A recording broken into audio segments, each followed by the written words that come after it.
ओम शांति। आज की मुरली है 10 जून 2026 की। बाबा कहते, मीठे बच्चे, शिव बाबा और ब्रह्मा बाबा दोनों की मत मशहूर है। तुम्हें दोनों की मत पर चलकर अपना कल्याण करना है। आज का प्रश्न, नंबर 1 ट्रस्टी कौन है और कैसे? उत्तर है, शिव बाबा है नंबर 1 ट्रस्टी। उसमें बिल्कुल आसक्ति नहीं। भक्ति मार्ग में भी तुम उनके अर्थ जो भी दान पुण्य आदि करते हो वह सब इंश्योर हो जाता है। जिसका फल दूसरे जन्म में मिलता है। अभी भी जो बाप के अर्थ अपना सब कुछ इंश्योर करते, उनका पूरा रिटर्न बाप देता है। क्योंकि बाबा कहते, मैं खुद तो सुख भोगता नहीं, मैं तुम्हारा लेकर क्या करूंगा। आज का गीत, दर पर आए हैं कसम लेके। ओम शांति। मीठे मीठे सिकिलधे बच्चों ने गीत सुना। बच्चे उनको कहा जाता है जो बाप के बनते हैं। बाप ने समझाया है, यह है अंतिम मर्जीवा जन्म। जीते जी बाप का बनना है, यह तो बच्चे जानते हैं। श्रीमत गाई हुई है। श्रीमत भगवानोवाच, गीता में श्री कृष्ण का नाम डाल दिया है, परंतु है शिव बाबा। उनके बाद ब्रह्मा, फिर श्री कृष्ण। श्रीमत श्री कृष्ण की नहीं कहेंगे, श्रेष्ठ से श्रेष्ठ हमारा शिव बाप है। पतित पावन श्री कृष्ण अथवा राधे आदि को नहीं कहेंगे, वह देवी गुण वाले मनुष्य हैं। मनुष्य को पतित पावन नहीं कहा जाता। सतयुग में ऐसे नहीं कहेंगे, पतित पावन आओ। पतितों को पावन बनाने वाला एक ही बाप है, जिसकी श्रीमत पर तुम चल रहे हो। प्रजापिता ब्रह्मा की भी मत मशहूर है, श्रीमत भी मशहूर है। शिव बाबा आकर तुमको अपना बनाते हैं। कहते हैं, सिर हथेली पर रख बाप के बने हैं। उनके डायरेक्शन पर चलना पड़े। तुम्हें बाप को अपनी मत देने की दरकार नहीं रहती, वह खुद मत देने वाला है। यह तो सब बच्चे हैं, शिव बाबा नामी ग्रामी है। वह जो मत देंगे, जो कुछ करेंगे राइट। इस ब्रह्मा को भी मत देते हैं कि यह करो। तुम्हारा कनेक्शन ही शिव बाबा से है। कोई का भी अवगुण नहीं देखना है, श्रीमत पर चलना है। शिव बाबा तो है निराकार, उनका यह घर तो है नहीं। तुम यहाँ पुराने घर में रहते हो, फिर स्वर्ग में जाकर अपने घर में रहेंगे। शिव बाबा कहते हैं, मैं तो नहीं रहूंगा, मैं तो इस समय थोड़े टाइम के लिए आता हूँ। तुम हो सच्चे सच्चे रूहानी सेल्वेशन आर्मी। सुप्रीम रूह यानी बाप डायरेक्शन दे रहे हैं। हूबहू ड्रामा प्लान अनुसार कल पहले मुआफिक कल्प कल्प जो डायरेक्शन देते होंगे वे ही देते हैं। रात दिन गुह्य सुनाते रहते हैं। नया कोई यह समझ न सके। भल कोई 35-40 वर्ष से रहते हैं, परंतु बहुत है जो इन गंभीर बातों को समझते नहीं है। बाबा तो रोज नया सुनाते रहते हैं। कराची से लेकर मुरली निकलती आई है। पहले बाबा मुरली चलाते नहीं थे। रात को 2 बजे उठकर 10-15 पेज लिखते थे। बाबा लिखवाते थे, फिर उनकी कॉपियां निकलती थी। भक्ति मार्ग में तो शास्त्र आदि के कागज संभालते हैं। दिन प्रतिदिन बड़ी बड़ी किताबें बनाते जाते हैं, कितने बायोग्राफी बनाते जाते हैं, वह फिर पढ़कर रखते हैं। तुम तो मुरली पढ़कर फेंक देते हो। नहीं तो यह वर्षन्स रखने चाहिए हमेशा के लिए, परंतु नहीं। जानते हैं कि यह सब विनाश हो जाएंगे, चित्र आदि जो भी तुम बनाते हो थोड़े समय के लिए है, फिर यह दब जाएंगे, फिर वहां न शास्त्र न चित्र आदि कुछ भी नहीं रहते हैं। फिर यह जो कुछ चल रहा है कल्प बाद भी होगा। शास्त्र आदि फिर द्वापर से शुरू होंगे। ग्रंथ भी आगे तो हाथ से लिखा हुआ बहुत छोटा था, अब बड़ा बनाया है। परमपिता दिन प्रतिदिन बड़ा बनाते जाएंगे, नहीं तो शिव बाबा की जीवन कहानी कितनी लिखनी चाहिए। अभी तुम बच्चे कहते हो परमपिता परमात्मा की जीवन कहानी हम जानते हैं। बाप बैठ समझाते हैं, मैं भक्ति मार्ग में क्या करता हूँ, भक्ति मार्ग में भी इंश्योरेंस करता हूँ। ईश्वर अर्थ मनुष्य दान पुण्य करते हैं ना, कहते हैं इसने दान पुण्य किया है। ईश्वर अर्थ, ईश्वर ने बड़े घर में जन्म दिया है। भक्ति मार्ग में धर्मात्मा बहुत होते हैं। ईश्वर अर्थ, श्री कृष्ण अर्थ दान पुण्य करते हैं। तो फिर बाप समझाते हैं, मैं बच्चों को दूसरे जन्म में अल्पकाल के लिए फल देता आया हूँ। अच्छा व बुरा फल मिलता तो है ना, कितना इंश्योरेंस हुआ। जो जैसा कर्म करते हैं उस अनुसार फल मिलता है। माया उल्टा काम कराती है जिससे तुम दुख को पाते हो। अब मैं तुमको ऐसे कर्म सिखाता हूँ जो कभी दुख नहीं होगा और माया भी वहां नहीं आती। बाकी है मर्तबा, जो जितना इंश्योर करे। शिव बाबा भी ट्रस्टी है ना, नंबर 1 ट्रस्टी है। दूसरे की आसक्ति जाएगी। कोई ट्रस्टी तो किसी का खाना ही खराब कर देते हैं। बाप तो देखो कैसा ट्रस्टी है, कहते हैं यह सब कुछ बच्चों के लिए है। तुम्हारा सारा कनेक्शन शिव बाबा से है। बाप कहते हैं मैं सच्चा ट्रस्टी हूँ, मैं खुद सुख नहीं लेता हूँ, बच्चों को सारी राजधानी देता हूँ। लौकिक बाप भी बच्चों को सब कुछ वर्षे में दे देते हैं। मैं तो स्वर्ग में कुछ भी लेता नहीं हूँ, तुमको ही सब देता हूँ। मैं तुम्हारा कनेक्शन सारा शिव बाबा से है। यह बाबा कहते हैं मैंने भी फुल इंश्योर कर लिया, तन मन धन सब बाप की सर्विस में है, यानी ब्रह्मा बाबा। सिंधी में एक कहावत है, हाथ जिसका ऐसे, यानी दाता रूप में, पहला पूर वह पहुंचेंगे। बाप को सब इंश्योर करना है। 2 मुट्ठी चावल दिए तो महल मिल गए। अभी देखो मकान बना है, कोई ने 1 रुपया भेजा, हमारी ईंट भी लग जाए। बाप ने लिखा तुमको तो सबसे अच्छे महल मिलेंगे क्योंकि तुम गरीब हो, मैं हूं ही गरीब निवाज। गरीब का 1 रुपया तो साहूकार का 10,000, दोनों को एक ही मर्तबा मिल जाता है। साहूकार बहुत मुश्किल आते हैं। सबसे कन्याएं तो बिल्कुल फ्री है।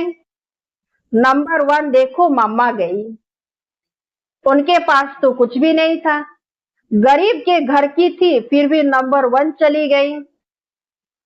इसने सब कुछ दिया फिर भी पहले लक्ष्मी फिर नारायण। कितना वंडरफुल खेल है। तो कभी किसी बात में संशय नहीं होना चाहिए। बाप दादा कोई कम थोड़े ही है, जरा भी संशय इसमें नहीं लाना चाहिए। बहुत मीठा भी बनना है, कदम कदम पर श्रीमत लेनी है, नहीं तो माया बहुत नुकसान करा देती है। बच्चों को कितने डायरेक्शन देने पड़ते हैं। बाबा कहते हैं पूरा समाचार लिखो, बाबा हर प्रकार की संभाल करेंगे। बाबा को बहुत ख्याल रहता है कहाँ यह बच्चा चढ़ जाए। पढ़ाई पर पूरा अटेंशन चाहिए। हम हैं most beloved God fatherly student. भगवानुवाच भी लिखा हुआ है, परंतु श्री कृष्ण का नाम डाल दिया है। श्री कृष्ण भी सभी मनुष्यों से ऊंच से ऊंच ठहराना फर्स्ट प्रिंस है। श्री कृष्ण का नाम देते हैं, श्री नारायण का क्यों नहीं? श्री कृष्ण है बालक। छोटेपन से बालक सतोप्रधान होता है, फिर बचपन से युवा, फिर वृद्ध अवस्था आती है। बच्चों की ही महिमा करते हैं क्योंकि पवित्र है ना। बालक ब्रह्म ज्ञानी समान कहते हैं। बच्चे से कोई पाप नहीं होता है, तो श्री कृष्ण भी छोटा बच्चा होने के कारण उनका बर्थडे मनाते हैं। फिर भी श्री कृष्ण को द्वापर में दिखा दिया है, यह सब बाप बट समझाते हैं। शिवाय तुम ब्राह्मणों के दुनिया में ऐसा कोई नहीं होगा जिसे यह सब बातें पता हो। ब्राह्मण है उत्तम, यह सब बाप बट समझाते हैं। सिवाय तुम ब्राह्मणों के दुनिया में ऐसा कोई नहीं होगा। तो बाबा कहते हैं तुम ब्राह्मण हो, ईश्वरीय संतान। सतयुग में ईश्वरीय संतान नहीं कहेंगे, ईश्वर से जरूर स्वर्ग की प्राप्ति होगी। यह है तुम्हारा अति दुर्लभ अमूल्य जीवन। सबका तो हो नहीं सकता। यह ड्रामा ऐसा बना हुआ है, कल पहले जिन्होंने पढ़ा वह पढ़ रहे हैं। भगवान ने जरूर भगवान भगवती पैदा किए, परंतु भगवान भगवती कह नहीं सकते। God is one. निराकार की महिमा है, साकार की थोड़ी ही महिमा होती है। इन लक्ष्मी नारायण को निराकार ने ऐसा बनाया। अब राजयोग सीख रहे हैं, राजाई स्थापन हुई तो उस समय विनाश भी हुआ।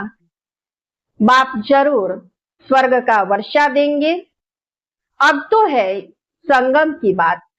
शिव बाबा आते हैं तब खेल पूरा होता है, फिर श्री कृष्ण का जन्म होता है। मनुष्य तो बेचारे मूंझ गए हैं, तब तो बाप आकर समझाते हैं। परमपिता परमात्मा ब्रह्मा द्वारा सब शास्त्रों का सार बताते हैं। अभी तुम जैसे मास्टर नॉलेजफुल हो गए हो। आत्मा की ही महिमा है, ज्ञान का सागर, आनंद का सागर, ब्लेसफुल। यह बाप की महिमा है। बाप कहते हैं यह भारत तो सबसे बड़ा तीर्थ स्थान है, परंतु श्री कृष्ण का नाम डालने से सारी महिमा गुम कर दी है। नहीं तो सभी शिव के मंदिर में फूल चढ़ाते। सबका सदगति दाता वह एक है। आधा कल्प तुम प्रारब्ध भोग फिर नीचे आते हो। सबको तमो प्रधान बनना ही है। अब बाप कहते हैं तुम बच्चों के लिए नई दुनिया स्थापन कर रहा हूं। उसमें खुद नहीं आता, सब कुछ तुम बच्चों के लिए। साफ बात है, मनुष्य तो अपने लिए करते हैं, फिर कहते हैं कि हम निष्काम करते हैं, परंतु निष्काम तो कोई कर ना सके। हर चीज का फल जरूर मिलता है। मैं तो तुम बच्चों को अविनाशी ज्ञान रतन देता हूं, तुम्हारे लिए ही वैकुंठ लाया हूं। बच्चों को सावरंटी का सोविनियर देते हैं, तो वह लेने लिए ऐसा लायक बनना चाहिए। स्वर्ग का मालिक बनना है, हथेली पर बहिष्ठ मिलता है। सेकंड में जीवन मुक्ति अथवा सेकंड में बादशाही। दिव्य दृष्टि दाता शिव बाबा है। सेकंड में वैकुंठ में ले जाते हैं। इस बाबा के हाथ में कुछ भी चाबी नहीं है। बाप कहते हैं मैं तो तुम बच्चों को राजाई देता हूं, मैं नहीं करता हूं। फिर जब तुम भक्ति मार्ग में जाएंगे तब तुमको दिव्य दृष्टि से बहलाना पड़ेगा। कितना अच्छी रीति समझाते हैं। ऐसा बाबा कल्प कल्प कल्प के संगम युगे एक ही बार आते हैं। बनी बनाई बन रही, अब कुछ बननी नहीं। जो कुछ होता है ड्रामा में नूंद है, उसको साक्षी हो देखो। बाबा बहुत अच्छी रीति समझाते हैं। बच्चे, मैं तुम्हारा इंश्योरेंस मैग्नेट हूं, तुम्हारी एक पाई भी नहीं गवाता हूं, कौड़ी से तुमको हीरे तुल्य बनाता हूं। यह सब शिव बाबा करते हैं इनके द्वारा। करण करावनहार है, निराकार है, निरहंकारी वह है। गॉड फादर कैसे बैठ पढ़ाते हैं, ऐसे नहीं कहते चरणों में पढ़ो। बाप ओबीडियंट सर्वेंट है। बाप कहते हैं जिनको मालिक बनाया वह सुख भोग भोग कर अभी दुखी हुए हैं। सुख भी बहुत मिलता है, इतना सुख कोई धर्म को नहीं मिलता है। ऐसे नहीं कह सकते कि भारतवासियों को क्यों औरों ने क्या किया। अरे इतने ढेर मनुष्य है, सब तो नहीं आ सकते हैं। यह ड्रामा बना हुआ है। भारत में ही आदि सनातन देवी देवता धर्म था। भगवान ने आकर सहज राजयोग सिखाया था। बाप कहते हैं मैं फिर से आया हुआ हूं। तुम भी जानते हो 84 जन्मों का पार्ट बजाया, अब फिर से हम घर जाते हैं। यह बहुत पुराना चोला हो गया है। सर्प का मिसाल, सन्यासी लोग फिर कहते हैं आत्मा सो परमात्मा में लीन हो जाती है। ऐसी अवस्था में रहते रहते फिर शरीर छोड़ देते हैं, परंतु ब्रह्म में लीन तो कोई होता नहीं है। उनमें भी कोई कोई बहुत तीखे होते हैं। शांति में बैठकर शरीर छोड़ चले जाते हैं तो उनका वायुमंडल में 2-3 दिन तक सन्नाटा हो जाता है। तो तुम जानते हो कि यह पुराना शरीर छोड़ बाबा के पास जाते हैं। ब्रह्म तो बाबा नहीं, यह उन विचारों का भ्रम है। अच्छा, मीठे मीठे सिकिलधे बच्चों प्रति माता पिता बाप दादा का याद प्यार और गुड मॉर्निंग। रूहानी बाप की रूहानी बच्चों को नमस्ते। हम रूहानी बच्चों की रूहानी बाप दादा को याद प्यार और गुड मॉर्निंग, नमस्ते नमस्ते नमस्ते। धारणा के लिए मुख्य सार 1 नंबर है, इस ड्रामा की हर सीन साक्षी होकर देखना है, क्योंकि बनी बनाई बन रही। कभी किसी बात में संशय नहीं उठाना है। 2 नंबर, बाप इंश्योरेंस मैग्नेट है, इसलिए तन मन धन बाप की सर्विस में सफल कर अपना भविष्य बनाना है। बाप से पूरा पूरा कनेक्शन रखना है, पूरा समाचार देना है। आज का वरदान, मर्जीवा स्थिति द्वारा हिम्मत और उल्लास की अविनाशी स्टैंप लगाने वाले प्राप्ति संपन्न भव। जो प्राप्तियों से संपन्न होते हैं उनके हर चलन नैन चैन से उमंग उत्साह दिखाई देता है, लेकिन हिम्मत और उल्लास की अविनाशी स्टैंप लगाने के लिए अपने पास के व ऐश्वर्य मर्यादाओं के विपरीत जो संस्कार, स्वभाव, संकल्प व कर्म होते हैं उनसे मर्जीवा बनो। प्रतिज्ञा रूपी स्विच को सेट कर प्रैक्टिकल में प्रतिज्ञा प्रमाण चलती रहो। हिम्मत के साथ उल्लास हो तो प्राप्ति की झलक दूर से ही दिखाई देगी। आज का स्लोगन, मेले व झमेले में डबल लाइट रहने वाला ही धारणा मूर्त है। मेले व झमेले में डबल लाइट रहने वाला ही धारणा मूर्त है। आज का बख्तिसारी, सदा हर्षित रहने के लिए अपने नेचर को सरल बनाओ, सहनशील बनो। आपके हर संकल्प, हर बोल में विशेषता हो। सदा सरल स्वभाव, सरल बोल, सरलता संपन्न कर्म हो। ऐसे सरल स्वरूप रहो। सदा एक की मठ पर, एक से सर्व संबंध, एक से सर्व प्राप्ति, ऐसे एक द्वारा सदा एक रस रहने के सहज अभ्यासी रहो। सदा खुश रहो, खुशी का खजाना बांटो, खुशी की लहर सर्व में फैलाओ। यही सच्ची सेवा है। अच्छा, ओम शांति।